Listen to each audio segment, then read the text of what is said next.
One more data point. AT&T has given us the early call drop rate information just 3 days ago. They obviously run a very sophisticated network. They do a great job. And they log call drops. That helps them improve their network. And so we can't give out the absolute call drop data. That's very confidential and proprietary to them. For competitive reasons, they don't want to give it out. And I totally agree with them. But they're going to let us release the delta to the iPhone 3GS. So how is the call drops, how do call drops on iPhone 4 compare to call drops on iPhone 3GS during its early period a year ago? How many additional calls are dropped per every 100 calls you make on an iPhone 4 compared to an iPhone 3GS? And I can tell you, since we are being totally transparent, that even though we believe the iPhone 4's antenna is superior to that of the iPhone 3GS, I must report to you that the iPhone 4 drops more calls per 100 than the iPhone 3GS. That's what the data says. We got it 3 days ago. So how many more calls per 100 does the iPhone 4 drop than the iPhone 3GS? Again, listening to AntennaGate on the web, you would think, whoa, it must be dropping half the calls. It must be dropping at least 50 more calls per 100 or 25 more calls per 100. Right? Wouldn't you expect that? This is the hard data. The iPhone 4 drops less than 1 additional call per 100 more than the iPhone 3GS.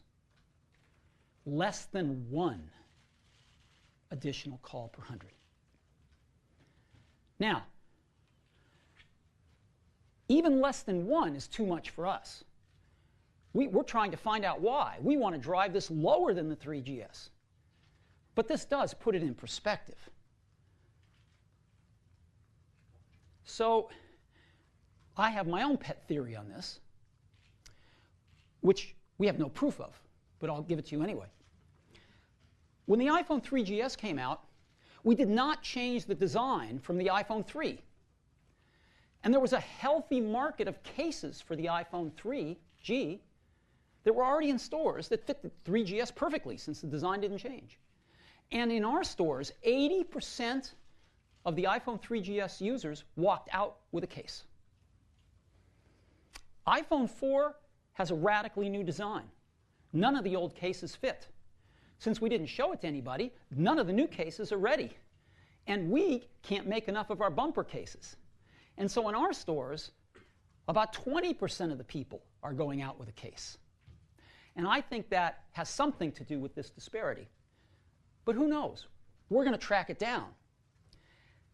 But again, zooming out, less than 1 additional call drop per 100 calls over the iPhone 3GS. So if you put these 4 things together, smartphones have weak spots. Most every smartphone we've tested exhibits the identical behavior if grabbed in a reasonable way as the videos you've all seen on the web of the iPhone 4.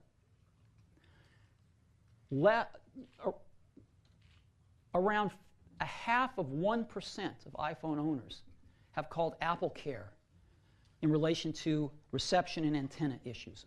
Only 0.55% of all iPhone owners have called. An extremely low number. The return rates for iPhone 4 are running 1/3 of those for the iPhone 3GS a year ago. And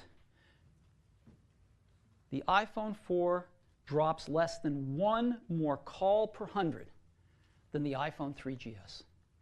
Now,